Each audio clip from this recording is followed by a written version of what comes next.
Good evening, friends and classmates. According to the CDC, the Centers for Disease Control, 1/3 or 35.7% of adult Americans are considered obese.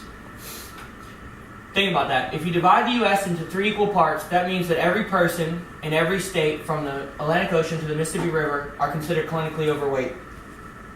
This is why a little exercise is so vital to not only controlling excessive weight gain, but also to avoid life-threatening diseases. Tonight, I want to make you more aware of what happens to us without exercise, the benefits of exercise, and examples of exercises that you can do without having to go to a gym. And hopefully this will persuade you to not only be active, but also healthy. According to the American Heart Association, being physically active is important in preventing heart disease and stroke, the #1 and #4 killers amongst Americans. First, let's look at what happens when you choose to be inactive. Everyone knows that without burning calories means excessive weight gain. With extra fat means extra cholesterol. Then added weight brings extra stress and high blood pressure, compounding into a higher risk for diabetes, stroke, and heart attack. Which leads us to the final stop along the inactivity highway, death. Many people hear some of the statistics and information and don't bat an eye until it's too late. And this isn't a scare straight program because the obvious solution to this problem is exercise. It has many benefits some people may not be aware of. The obvious, remember that map from the Atlantic to the Mississippi with all the overweight people? Well, that'd be gone. The Mayo Clinic reports that not only you fall asleep, but you also fall into a deep sleep with exercise. That means no more insomnia. Guess what? Lower weight means irregular blood pressure, less cholesterol, balanced insulin levels, less stress, so goodbye diabetes, stroke, and heart attack.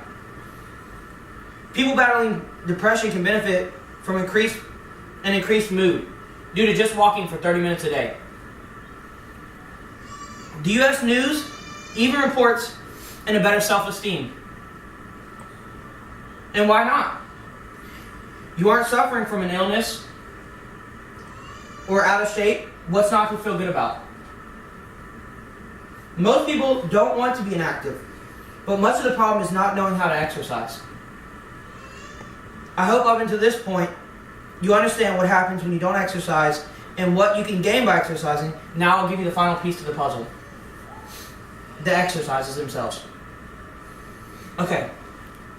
So to work out your chest, you can do things like push-ups. Okay, to work out your chest and your arms, so I'll show you how to do that. Okay?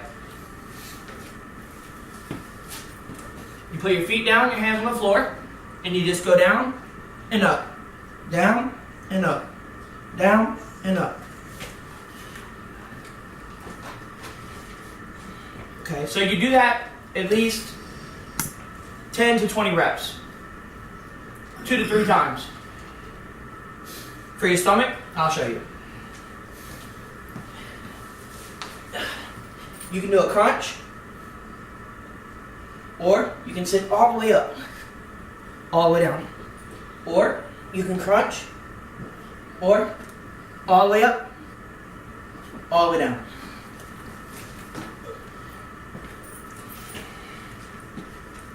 Those, you're going to do 25 to 50 of those 2 to 3 times.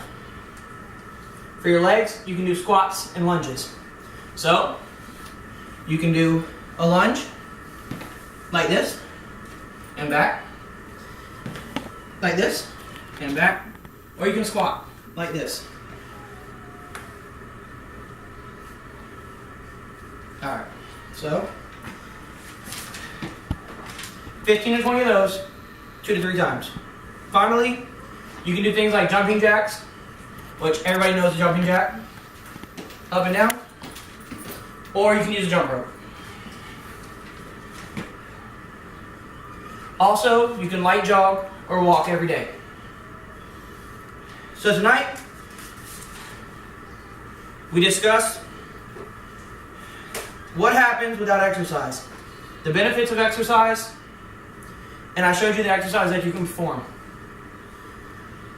Hopefully everyone here can benefit from what I've learned, so we can start making the map smaller from the Mississippi to the Atlantic. Thanks.